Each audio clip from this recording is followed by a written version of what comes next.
اب دیکھیے ایک سوال ہے، جذبات کا واحد کیا ہے؟ جذبات لفظ ہے، اس کا واحد کیا ہے؟ آپشن ہے جذبوں، جذبہ، انجذاب، حسب بالا میں سے ایک سے زائد، حسب بالا میں سے کوئی نہیں۔ تو آپ کو پتا ہونا چاہیے کہ انجذاب جو ہے یہ جذبات کا واحد نہیں ہے۔ تو جذبوں یہ جمع ہے لیکن یہ غلط جمع ہے۔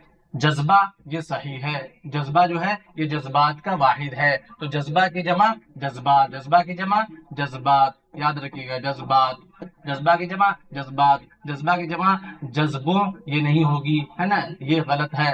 جذبہ کی جمع جذبوں نہیں بنائیں گے بلکہ جذبہ کی جمع کیا بنے گی؟ جذبات، ہے نا۔ اب دیکھیے پھر سوال آپ کے سامنے ہے، تدوین سے کیا مراد ہے؟ تدوین سے کیا مراد ہے؟ آپشن ہے ناقل ہونا، دوسرا آپشن ہے ترتیب دینے یا مرتب کرنے کا عمل، اور تیسرا ہے شعر و شاعری